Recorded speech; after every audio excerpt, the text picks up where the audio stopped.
This is Tales from the Pros, where business leaders and influencers share their stories of inspiration, struggles, and successes. And I'm your host, Michael Giorgio.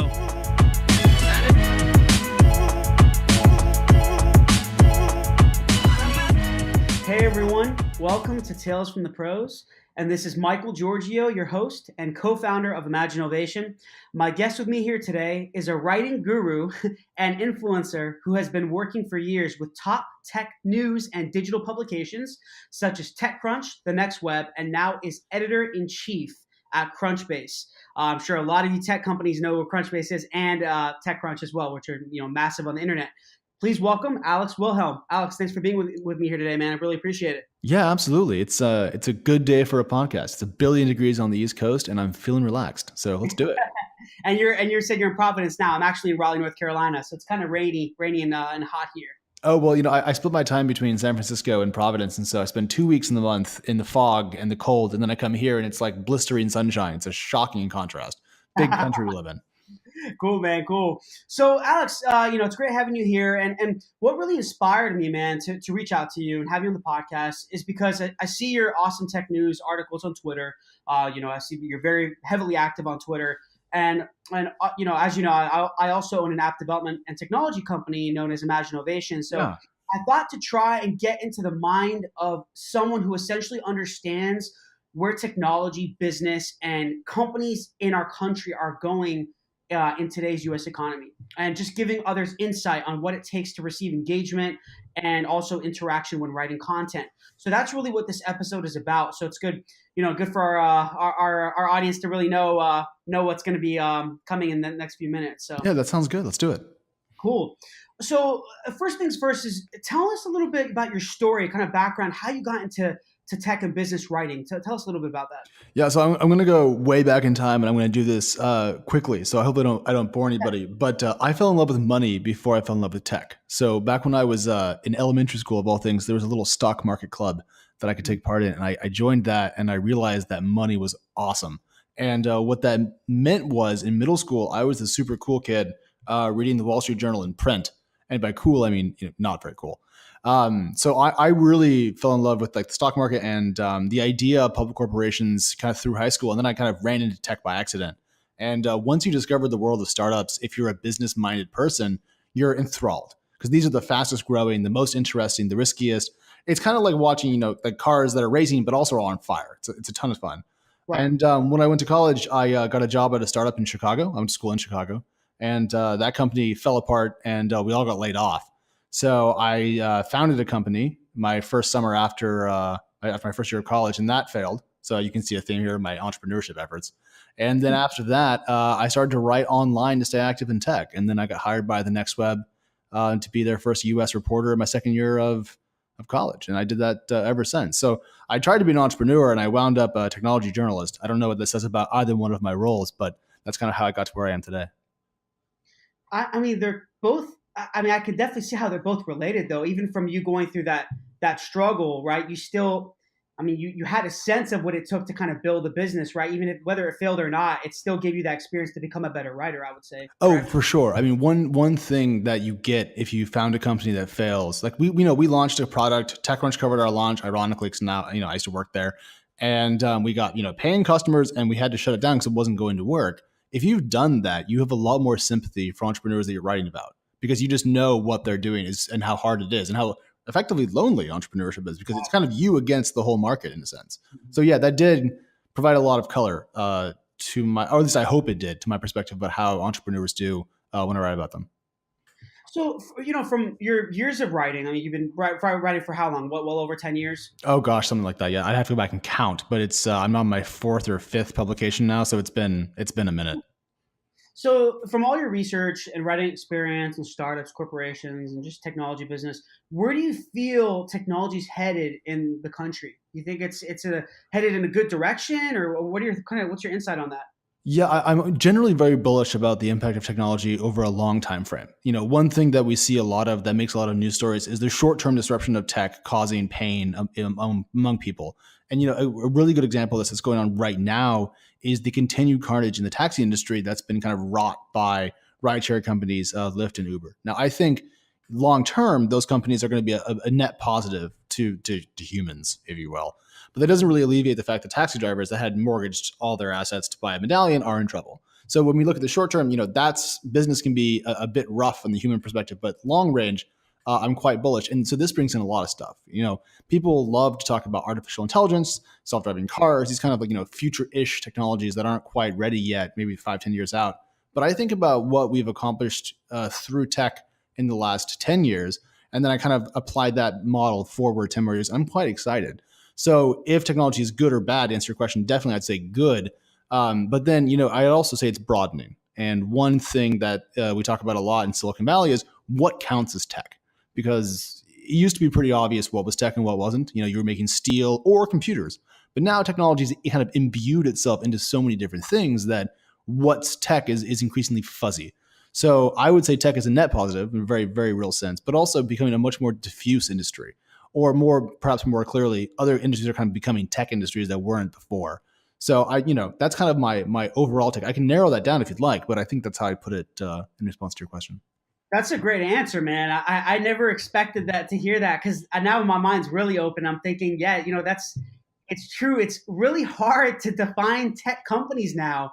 It's not, years ago you think it's just like like building up like a web development firm, Sure. or whatever it may be. It's not like that anymore. There's construction companies now that are very techy, right? They have these SaaS platforms that help Precisely. other construction. You see what I'm saying? Yeah, a So company called Katerra, if I'm pronouncing that correctly, Katerra, I think raised like a $900 million round earlier this year. So even inside of construction, to your point, there's a boom of activity. I mean, everything now is seeing a wide pool of investment coming to it because there's so much money going into tech. But what that means is the pace of innovation in non-core tech verticals is, I think, a lot faster than it would be in a more moderate economy. So we're seeing this happen, but at a kind of even a more rapid pace of evolution than I think we would anticipate. So it's kind of doubly fun from my perspective because I write about this stuff. So the more that happens, the more stuff I have to write about. So it's an interesting moment in time. The only caveat to this that I would throw out is that we're what 11 years now into this bull cycle, and eventually, at least historically, all big runs in the economy have a bit of a downturn called the business cycle. It happens. So I'm curious what's going to happen when that does eventually come, and we do have a bit of a downturn. How much of this expansionary tech work is going to persist? How much of it was smoke and mirrors? How much of it's real? And we won't really know until there's a correction. So in the next couple of years, we'll find out who's a charlatan and who isn't. But I'm optimistic, like I said. yeah, and that's a great thought, because if you think about it, there's so many startups now. I mean, all everyone and their moms and dads and their grandpa is starting a business. Right. So with that being said, the market is incredible. I mean, at least this is my opinion, because I started a business I've been running a company for 7 years now, and it's just incredibly saturated. It's an amazing market. It's a booming market now. But the thing is, it's so many companies are doing the same thing and different things, but it's just there's so much saturation. It's like putting like Facebook or Twitter in the real world. Like we're experiencing it in real time. You see what I'm saying? It's like actually putting Facebook where I can. It's like, it's hard to explain it, but it's like a social media real world, not just online, but actually the real world. It's like cluttered. There's a lot going on. Does that make sense? Yeah. I think our attention has been fractured, 47,000 different ways. I mean, right now, as I talk to you, I'm surrounded by a couple of monitors, and I'm deliberately not paying attention to them. I'm trying to be as single focused as I can be right now. But I think we used to have very strict categories. Social media was just that. It was social media, the media that you share socially. And now Facebook is, a leviathan, an octopus that's kind of wrapped itself around your face to steal all of your attention. Everyone's competing for your time. Netflix wants all of your hours. Reddit wants all of your hours. Facebook wants all of your hours. This is the part of tech that's probably less healthy than the more salubrious elements like the artificial intelligence and whatnot. But I don't know. Here's a question, Michael. Sorry to throw it back on your own show, but are you worried about the amount of time we spend right now on our smartphones? Yes. Yeah. I am actually worried, and it sucks to say that, because, I mean, just me being transparent with you, it's addicting. Yeah. You wake up, right? You wake up, your phone's right there, and I'm in this stage right now in my life, as a business owner and someone who works a lot, is I'm trying to make my mornings a lot more about me Mm. than about my phone. And unfortunately, it's not 100% there yet. It's just changing habits.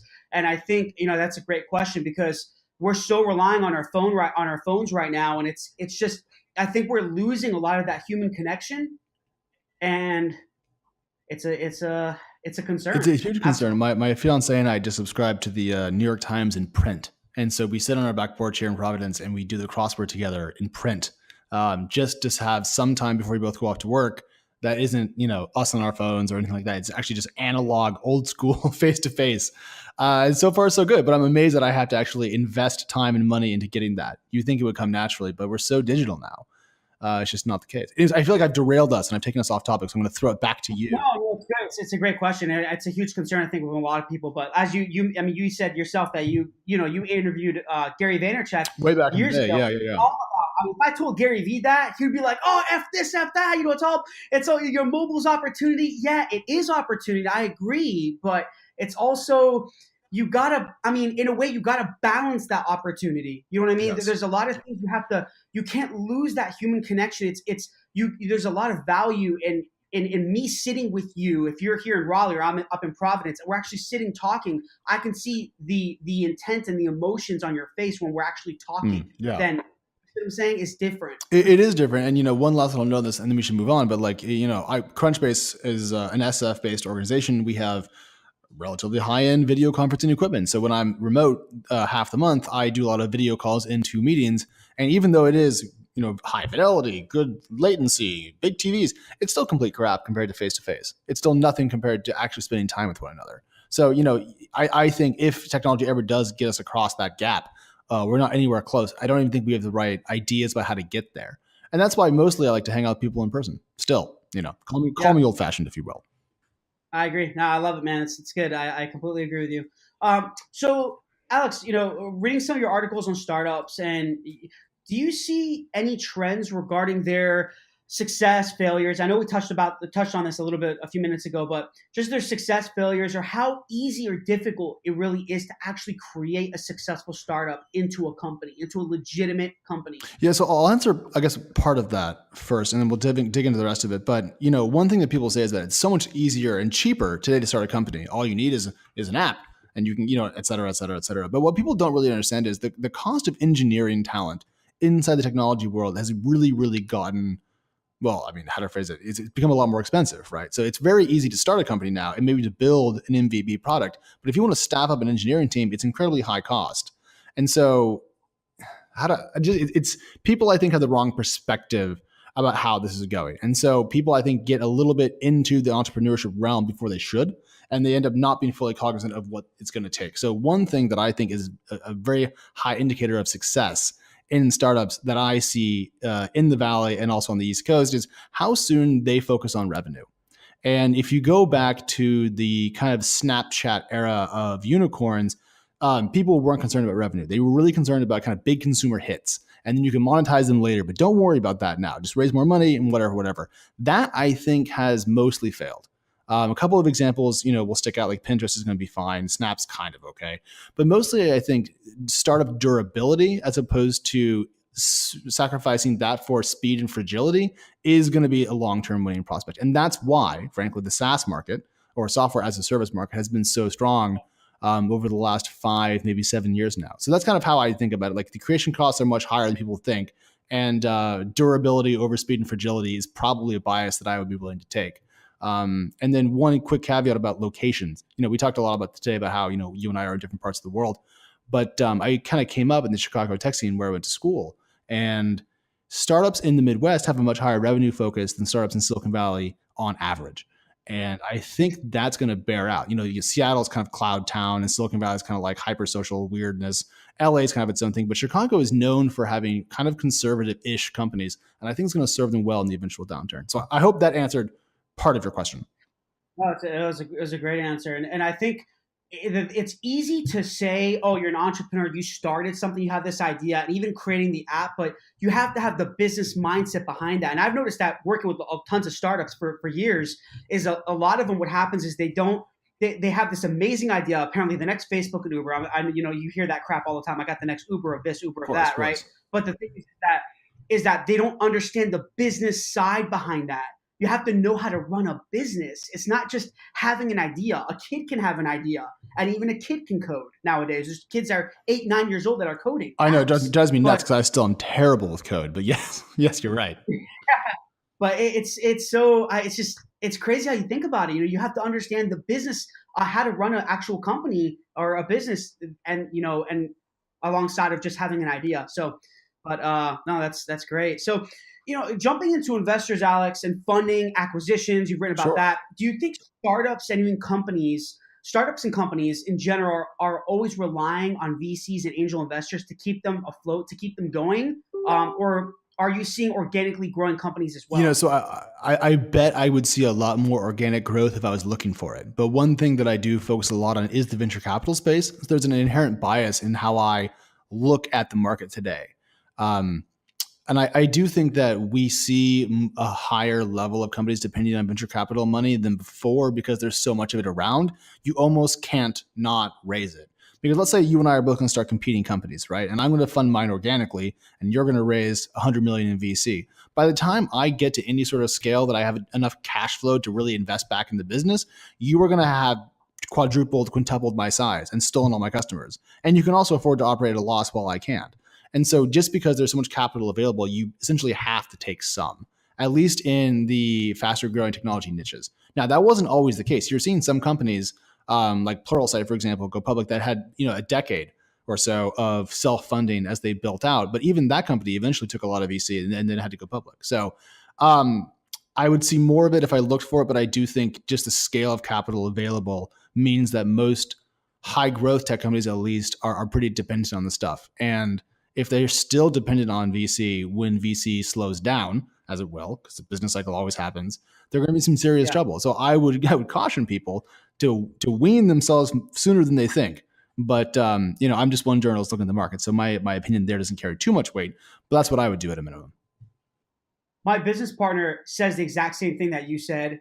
He's because we've talked about this, whether we need to raise capital in the future, but it's good and it's a possibility, right? Because you're always looking to increase cash flow. It's very good for cash flow and hiring and so on and so forth. But the thing is that it's very effective and important, valuable to know how to build a company and a startup without Right. any money. You know what I mean?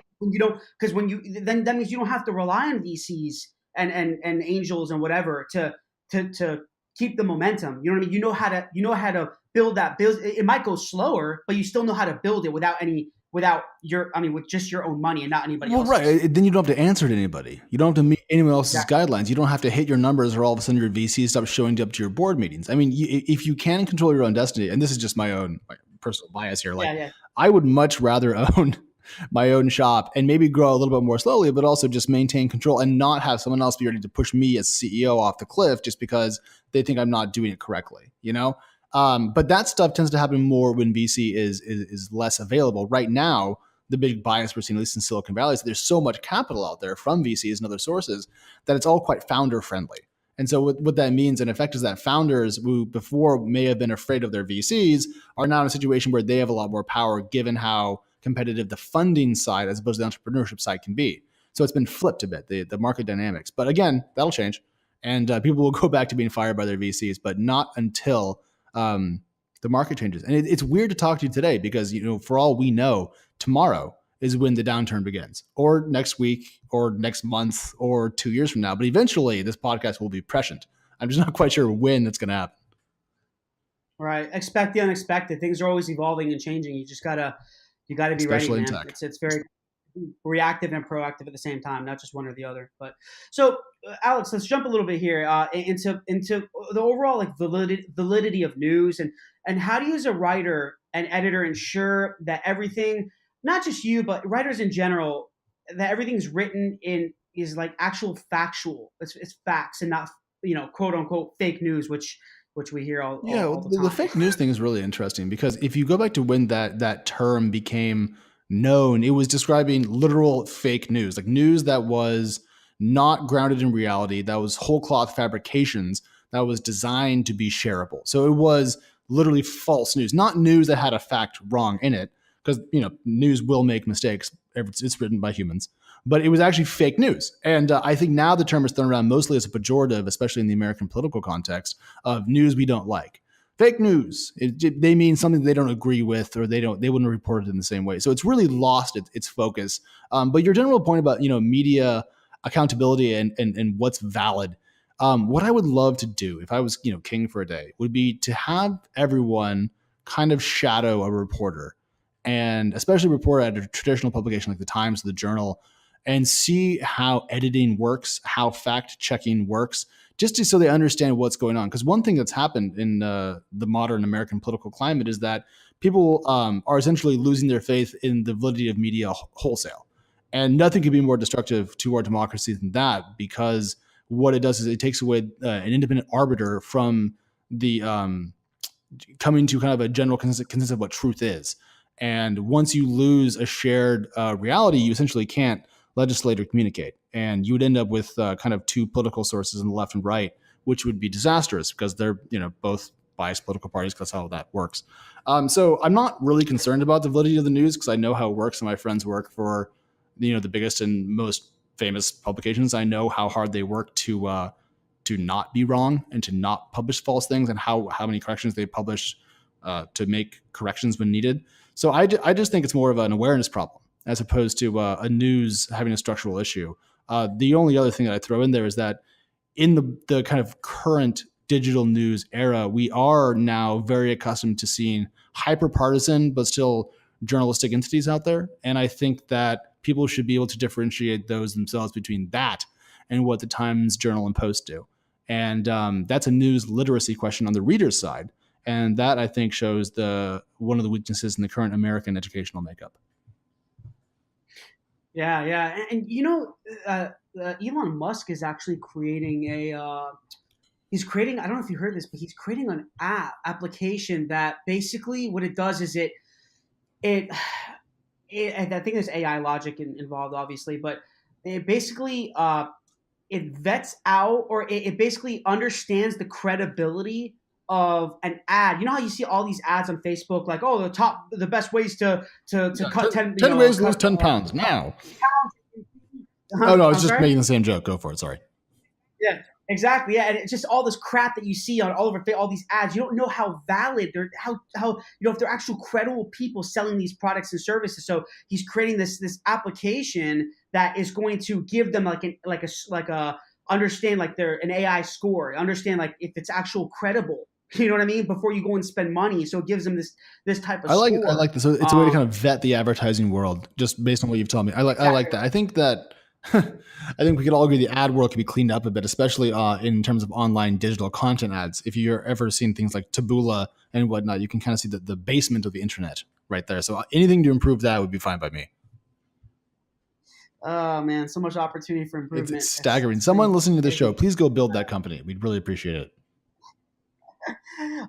So for other writers and just bloggers in general, do you, Alex, have any tips for just people writing online content to receive higher engagement and interaction? Because it's hard to, I'll tell you, the reason I'm asking this question is because it's so difficult to, I mean, you can have a good article like with grammar and all that. I mean, that's all fine and dandy, but to actually receive engagement, you think that's more about the promotion of the article, the marketing of the article, or do you think it's more about the actual content piece of it? Yeah, so it's fascinating. So by engagement, you mean like traffic and tweets and all that good stuff. Yeah, so exactly. Yep. Social. I'll tell you about a piece that I wrote recently that did very well, and maybe that can form kind of an example and kind of answer your question that way. So have you heard of a company called Domo? Yeah, yes, I have. So Domo just went public, and the funny thing about Domo is it had these really bad rumors attached to it forever in Silicon Valley. People were saying, Domo can't monetize, it can't grow, it's in trouble. And then it just kept raising money. So everyone was kind of confused about what was going on. Well, as it turns out, Domo went public. And when it dropped its S1 filing to go public, it's kind of big document showing off its financial performance. It was terrible. It was so wildly unprofitable and growing very slowly and smaller than everyone expected. It was kind of the worst possible thing you could have. And what I did was, we did a piece, I think I just detailing the numbers, but then I went through and I wrote an article that applied some very standard venture capitalist metrics to the company, and then, pulling no punches, detailed how terrible of a business that it was. Now, this was a highly technical, I honestly kind of boring piece, and it did incredibly well. And I had to kind of think about why that was the case, because I do a lot of technical analysis stuff on startups and tech companies, and normally you get some reads and you get some comments, but that's kind of it. It's not big. This one blew up, and I think it's because people don't often do often kind of pull their punches and hide back a bit. But I think that the example shows that it is in fact a content point, because that piece got the exact same promotion that anything else that I write does, and yet it did roughly 20 times better. And that annoys me because it means that my other stuff isn't as good as I think, because it's not hitting that same kind of nerve. There's a lot of, aside from just writing really good stuff, which is, I guess, that argument, and I only pull it off occasionally, you do have to have a really, really steady, broad kind of approach to distribution. So at Crunchbase News, the little publication that I run now, we pay attention to everything from Flipboard to Y Combinator to Reddit to Twitter to LinkedIn to 2 different Facebook accounts. And so what we found is we don't know which one of those outlets is going to be kind of a key driver of traffic for the day, but we're going to have a hand or a foot in every single one of them. That way we always have the chance of having a good result. And that means that some of our stuff doesn't get as many reads as we like, but most of it does. So we play the field, if you will, in that way, while also trying to write the best stuff we can to have the best organic way if possible. And there's probably a more intelligent way to go about distribution and promotion of written content, but not that I have figured out yet. Mm-hmm. And where do you feel content and news is headed, considering all this new technology like AI? Where do you think it's headed? Two answers to that. One, I think AI has a cool place inside of written content. And, I've actually written about this, but if you look at like earnings reports and that sort of writing, a lot of that stuff can be done by computers. It's just pulling, EPS adjusted versus expectations, blah, blah, blah. That stuff's fine. Let computers write that. Let humans write more interesting stuff. But where content is going in general, I'd say, I think subscriptions are fascinating. And we're seeing publications of all stripes really go after these kind of recurring dollars like software companies like to generate. And I don't think everyone's going to pay $5 a month to everybody. So I'm kind of curious when a company is going to come along that will aggregate all of these subscription points into one kind of mega super app. And that way I can kind of like click on and off and subscribe to all sorts of things at once or not. I think that's kind of where it's going long term. But I think right now everyone's so desperate to build out their own revenue streams on the publication side that there won't be that kind of cooperation for years. That's kind of where I see the broader digital content world going. And anything regarding like audio, just kind of the audio or visual? That's a really, really good point. Thanks for bringing that up. Here you and I are on a podcast. Podcasting was supposed to be dead 8 years ago, and then it came back. Who thought that was going to happen? It's a blast. I'm really happy that podcasting is here. Long form audio content is a surprising success story in the content world. But on the video front, that's more difficult. So when I was at TechCrunch, I think this is fine to share. We went through a big video push from above. AOL, which then owned TC before Verizon bought AOL and merged with Yahoo to form Oath, long story. They decided that they were going to really invest into video stuff. And so I did a lot of video work. I had a weekly show at TechCrunch. We did tons of video shoots and all that. It is 500 times harder than audio.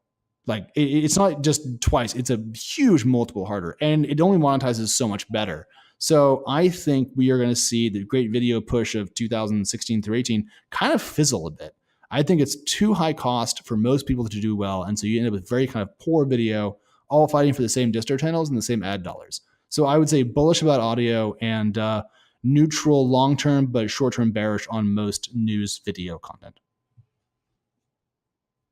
Perfect, man. That's great insight. So I always ask the last 3 questions is I call it 3 hows.